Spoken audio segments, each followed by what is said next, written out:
You are standing in front of toothpaste. There are whitening formulas, there are charcoal formulas, there are sensitive gum formulas, enamel repair formulas, mint blast formulas, gentle clean formulas, and tiny labels promising a slightly better future if you choose correctly. But the real answer is far stranger. Your problem is not toothpaste. Your problem is that your brain was built for a world where most choices were visible, physical, and urgent. And now it has been dropped into a world where every harmless aisle acts like a tiny survival test. So you freeze. Why? Because choice feels modern, but decision-making is ancient. Long before grocery stores, apps, bank accounts, career paths, investment plans, and menus with 47 options, your ancestors were making choices under pressure, with bodies that could not afford endless doubt. Turn left or right. Eat this berry or avoid it. Trust this stranger or step back. Follow the herd or stay near the fire. A decision was not a personal brand statement. It was a gamble with teeth, and your brain still treats it that way. That is why a simple question can feel heavy. What should you eat tonight? Which message should you send? Should you quit, stay, buy, save, speak, wait, move, risk, commit, or walk away? The options look safe from the outside, but inside your nervous system, each one becomes a possible future, and your brain begins trying to protect you from all the futures that could go wrong. Does that sound irrational? It is not. It is protective. Deep inside your head sits a small almond-shaped alarm system called the amygdala. Plainly, it is the part of your brain that pays special attention to threat. It does not only react to snakes or falling rocks, it reacts to uncertainty. Uncertainty means the outcome is unclear, and for most of human history, unclear outcomes could hide hunger, injury, rejection, or death. So when you cannot decide, your brain is not always lazy. Sometimes it is scanning. It is asking a very old question. What could hurt you here? The strange part is that modern life gives this ancient alarm system too much to scan. A hunter choosing between two trails had limited information.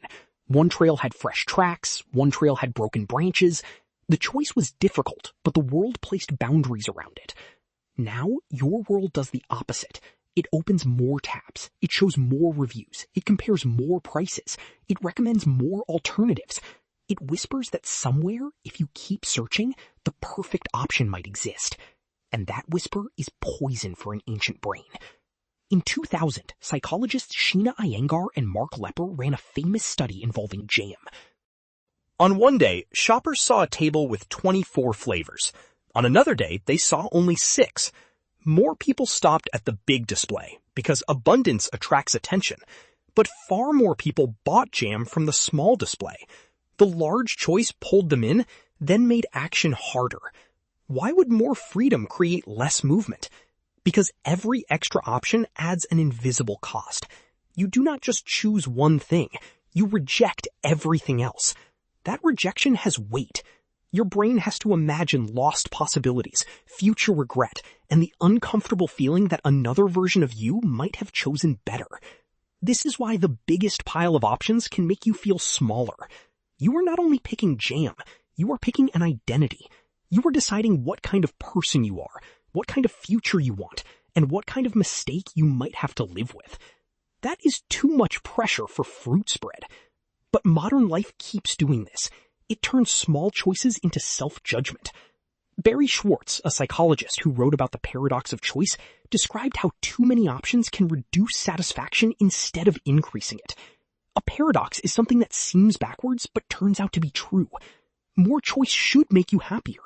Instead, it can make you less certain, less grateful, and more haunted by the roads not taken. Have you ever chosen something good, then immediately wondered if something better was waiting one click away? That feeling is not a character flaw. It is comparison. Your brain compares because comparison once kept your ancestors alive. A better shelter meant less cold. A better food source meant more energy. A better alliance meant protection. Comparison was useful when the number of options was small and the stakes were real. But a comparison system built for survival becomes exhausting when it is applied to cereal, streaming shows, dating profiles, and laptop bags. Your brain did not evolve to evaluate infinite, nearly identical options. It evolved to notice meaningful difference. So when everything is a little different, everything starts to matter. And when everything matters, nothing feels easy. This is where decision fatigue begins. Decision fatigue means that choosing uses mental energy, and after many choices, the quality of your decisions can decline. In one famous study led by Jonathan Levav and colleagues, researchers examined parole board decisions. They found that judges were more likely to grant parole after breaks and meals, and less likely as decision sessions wore on. The study has been debated, as many important studies are, but its central lesson still feels painfully familiar. A tired mind becomes conservative. It chooses the default. It avoids risk. It says no, later, not now. Why? Because in your brain, not deciding can feel safer than deciding badly. A wrong action is visible. A missed possibility is blurry. So your brain often prefers the pain it can postpone to the responsibility it must own right now. That is procrastination in disguise. Not laziness. Avoided ownership. You delay the choice because delay protects you from becoming the person who made the wrong call. For a moment, all possible futures stay alive. The job could still be taken. The message could still be sent. The money could still be invested. The life could still become anything. But the cost is that nothing becomes real. Is this why choosing can feel like losing? Yes. Every decision is also a funeral. When you choose one path, you bury the others. Your ancestors understood this physically.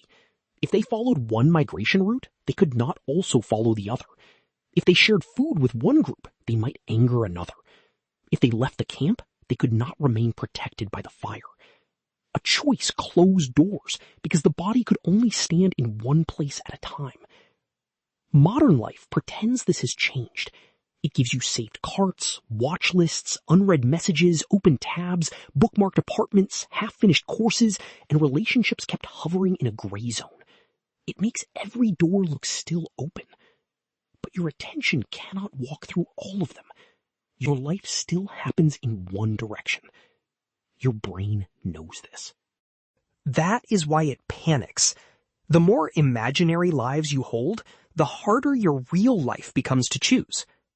Neuroscientist Antonio Damasio studied patients with damage in areas of the brain involved in emotion and decision-making, especially the ventromedial prefrontal cortex. Plainly, this is a region behind the forehead that helps connect facts with feelings. Some of these patients could think logically. They could list pros and cons. They could understand consequences. But they struggled to make ordinary choices, sometimes spending enormous time deciding where to eat or when to schedule an appointment. This revealed something surprising. You do not make decisions with logic alone. You need emotion to assign value. Feelings are not the enemy of clear thinking. They are part of how your brain marks one option as worth moving toward and another as worth avoiding. Without that emotional signal, every option can look equally possible and equally impossible. So when you tell yourself to be completely rational, you may accidentally remove the very tool that helps you act. A decision is not a math problem. It is a prediction about what will matter, and predictions need both evidence and feeling. But there is another trap. Loss hurts more than gain feels good. Daniel Kahneman and Amos Tversky helped show this through prospect theory, a simple name for a deep idea about how people judge risk. Plainly, your brain often reacts more strongly to the possibility of losing something than to the possibility of gaining the same amount. Losing 50 euros can feel worse than finding 50 euros feels good. That imbalance once made sense. For an ancient human near the edge of survival, losing food, shelter, or social protection could be catastrophic. A gain was nice. A loss could be fatal. So your brain became biased toward caution. It learned to ask, what could go wrong? That question protected your ancestors. But today, it can trap you. You think about applying for the job. Your brain shows embarrassment. You think about starting the project. Your brain shows failure. You think about ending something that no longer fits. Your brain shows loneliness. It does this not because those outcomes are guaranteed, but because the ancient mind treats potential loss as urgent information. What if the worst-case scenario is not wisdom, but old survival software running too loudly? This is why the safest option often feels like the smartest one. The familiar relationship, the predictable job, the old habit, the same routine. Familiar does not mean good, it means mapped. Your brain likes what is mapped, because mapped things require less prediction. Even discomfort can become familiar enough to feel safe. That is one of the cruelest tricks in human behavior. A bad pattern can feel safer than a better unknown. The cage has clear edges. The open field does not. So the brain may choose the cage and call it practicality. Does that mean indecision is always fear? Not always. Sometimes it is information. Your hesitation may be telling you that the choice is unclear, the timing is wrong, the values are mixed, or the pressure belongs to someone else. But sometimes hesitation is just the sound of your brain demanding impossible certainty, and certainty is rare. Ancient humans did not survive because they waited until every variable was known. They survived because they acted with enough information, then adjusted. A decision was not the end of thinking, it was the beginning of feedback. This is one of the most important reframes. You are not trying to choose the perfect future. You are trying to choose the next useful experiment. When a choice becomes an experiment, the pressure changes. You are allowed to learn. You are allowed to update. You are allowed to discover that an option was not right without turning that discovery into a permanent identity. That is how living systems adapt. They move, sense, correct, and move again. Your brain is not a crystal ball. It is a steering system. But modern culture keeps asking it to be a crystal ball. Pick the perfect career. Choose the perfect partner. Find the perfect city. Build the perfect body. Buy the perfect product. Optimize the perfect morning. Make the perfect life. Then, when your brain freezes, you blame yourself. You call yourself unmotivated, confused, weak, or broken. But maybe your brain is doing exactly what it was designed to do. It is protecting you from loss. It is comparing possible paths. It is scanning uncertainty. It is trying to predict belonging, safety, status, food, comfort, and future regret through choices that did not exist for most of human history. No wonder you feel tired. A single phone can contain more decisions than an ancient person faced in a week, maybe in a month. What should you click? Who should you answer? What should you ignore? What should you become? Each question is tiny. Together, they form weather. And eventually, your mind cannot tell the difference between a real storm and a screen full of options. So what helps? Not more information forever. Information helps only until it turns into noise. Noise is information that no longer improves the choice, but still consumes attention. At some point, another review does not make you wiser. It only keeps you from owning the decision. A useful question is not, what is the best possible choice? A useful question is, what choice still looks acceptable after your fear has stopped shouting? Another useful question is, what would you choose if the goal were learning instead of proving yourself? These questions shrink the decision back down to human size. They remind your ancient brain that not every choice is a cliff edge. Some are doors. Some are drafts. Some are tests. Some are just toothpaste. The counterintuitive truth is that confident people are not always better at knowing. They are often better at recovering. They make a choice, watch reality respond, and adjust without turning every imperfect outcome into evidence that they are doomed. That is not recklessness. That is trust in feedback. Your ancestors did not need perfect maps to cross landscapes. They needed enough direction, enough attention, and enough willingness to change course when the ground changed. You need the same thing now. Not because life is simple, because life is alive. A dead world can be solved perfectly. A living world has to be navigated.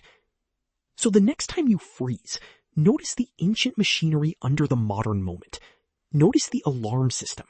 Notice the comparison engine. Notice the fear of loss. Notice the part of you trying to keep every possible future alive because choosing one feels like killing the rest. Then ask a smaller question. What is the next move that gives you feedback? Not the final answer, not the flawless answer, the next answer. Because your brain was not built to carry infinite futures forever. It was built to move through one real world. You were standing in front of toothpaste, but now the aisle is not proof that you are bad at decisions. It is an ancient brain asking for one clear path through too many possible lives.